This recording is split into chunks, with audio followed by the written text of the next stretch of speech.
Welcome back. Carl Benz is credited with inventing the automobile, but it was his wife Bertha who saw its true potential. Carl might have been a genius engineer, but he was no businessman or visionary. He didn't even think to fit the car with a fuel tank. Anyway, one morning in August 1888, Bertha grabbed her two boys and left a note for Carl on the kitchen table, saying they were going to visit her mother who lived about 90 kilometres away. As far as can be determined, it was the first long-distance journey in a car, but it wasn't without incident. For more on this story, go to automotivenews.co.nz. And here's a fellow with a celebrated motorsport history, Phil Dark.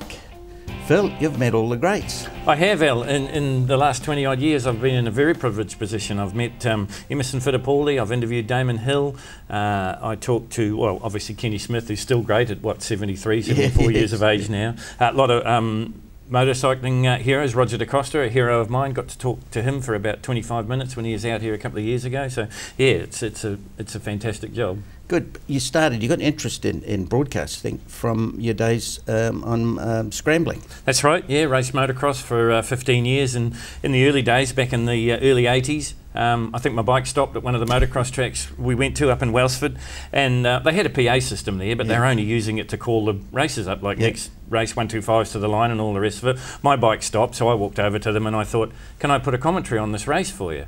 And the guy said, yeah, knock yourself out, you know, we don't care.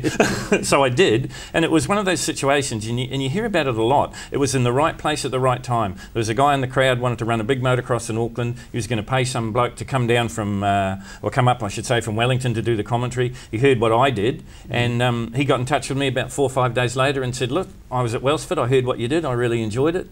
Would you like to do this? And I thought, well, I've never done this before, but yeah, I'll give it a go, you know. Then you made your way into radio. Yeah, well, I'm a motor mechanic by trade, and you may remember, and I'm sure you do, and the people listening or watching will remember as well, the motor trade went bad in the 90s. It was really hard to get a decent job. I'm a qualified A-grade mechanic, so they were paying me a good wage. And the workshop I was working at just said, well, that's it, going to let you go on Friday, Phil. So no more job. I just bought a house, so I thought, I'm in trouble here, I'm in a bit of bother here. Luckily, I was doing the commentary at Western Springs. I kind of took over from the great Bill Mudgeway at Western Springs, and there was a chap at the Springs who was involved in Radio Pacific, and he'd said to me 2 weeks prior, he said, why don't you come and have a chat to me? He said, I've got a job offer for you, I think you'd be really good for our station. And I thought, wow, I'm going to be on air at Radio Pacific, but no, he wanted to be in sales, and at the time I thought, no, I'll turn it down. You know, it was commission only sales, so it had an element of risk to it, and I thought, no, that's not for me. I'll struggle on in the motor trade. And then, like I say, the job went belly up, and I rang him and I said, listen, you know that offer you gave me 2 weeks ago? And he said, yes. I said, does it still stand? He said, oh, you better come and see me. And I mean, I was a motor mechanic. I had one going out pair of pants and like 2 clean shirts, couldn't tie a tie. I had to get my dad to tie about 3 ties for me so I could go out and be a salesman.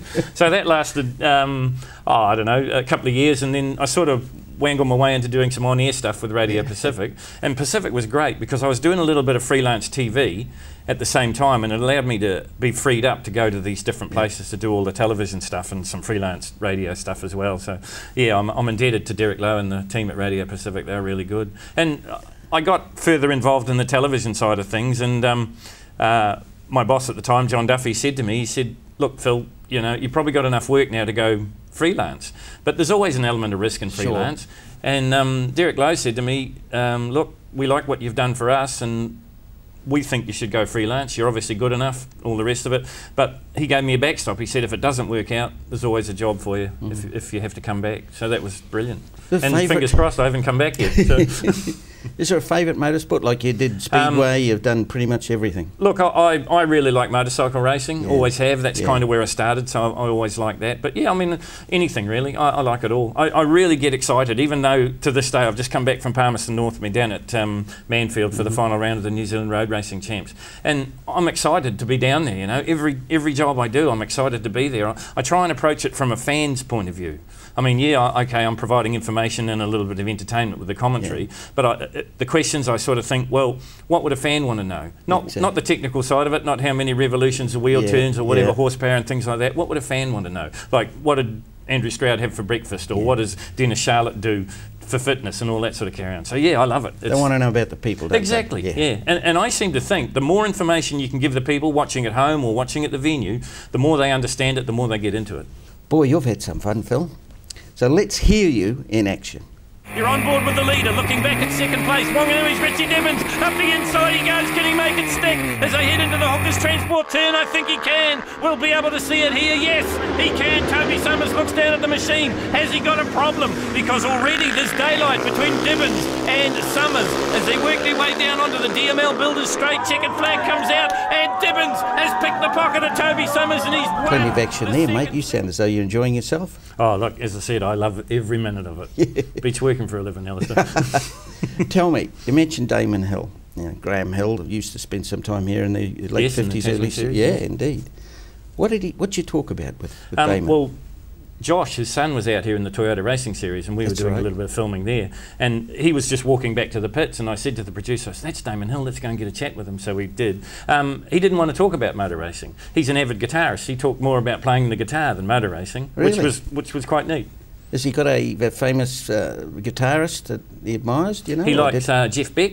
Jeff Beck, yep. So he's into rhythm and blues. Yep, yeah. yep. No, he was very interesting. He absolutely didn't want to talk. He said, I don't really want to talk about Formula One. I said, no, that's fine. Did he tell you what sort of guitars he has, or is he has? Is he a collector or Fender guitars? He's got Fenders, Stratocasters and stuff like that. Do you play a musical instrument like a guitar? Played the drums when I was at school. Sold my drum kit to buy my first motorbike. That was the end of the music. That was career. The end of the music. Yeah, absolutely.